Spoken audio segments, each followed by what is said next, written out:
বন্ধুরা, আগের দিন গেছিলাম গুমা স্টেশন। গুমায় শুনেছি গেলে নাকি সবাই গুম হয়ে যায়। কই, আমি তো গুম হইনি। বেশ দারুণ ঘুরছিলাম এবং স্টেশনটা এত ঝকঝকে। আর আজ একটু চাঁদনি চকে গেছিলাম মোবাইল ঠিক করতে।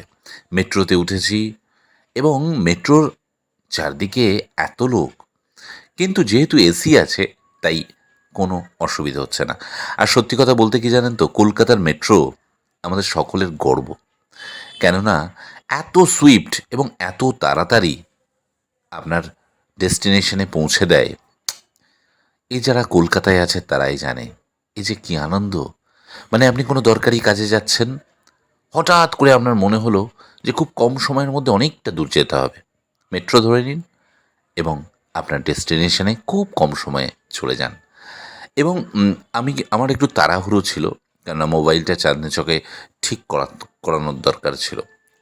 তারপরে আবার এই যে এসকেলেটারে উঠলে কিন্তু দারুণ লাগে। বিশ্বাস করুন, সিঁড়ি ভাঙতে কার মন চায় বলুন তো? সিঁড়ি ভাঙতে কি মন চায়? বেশ দাঁড়িয়ে থাকবো, চলে যাবে। এরপর টিকিট পাঞ্চের পালা, টিকিট পাঞ্চ করলাম। এই দেখুন খুলে গেল। এগিয়ে গেলাম সামনের দিকে। এই সিঁড়ি দিয়ে উঠতে এত কষ্ট লাগে না, কি বলবো আর। এইটুকু যদি কেউ আমায় একটু কোলে করে নিয়ে যেত, কি যে ভালো হতো। সিঁড়ি দিয়ে উঠতেই আমার একদম ভালো লাগে না। সব জায়গাটা কেন যে এসকালেটার থাকছে না, চলন্ত সিঁড়ি। মাঝখানে আমাকে একটু দেখে নিলেন, অর্থাৎ হিরোকে একটু মাঝে মাঝে না দেখলে তো হবে না, না? হিরোকে দেখতেই হবে। এই দেখুন কতগুলো সিঁড়ি আমায় ভাঙতে হলো। তারপর এই দূরে দেখুন আলো দেখা যাচ্ছে, ওই রাস্তায় উঠবো চাঁদনি চক মার্কেট। এবং চাঁদনি চকে এই যে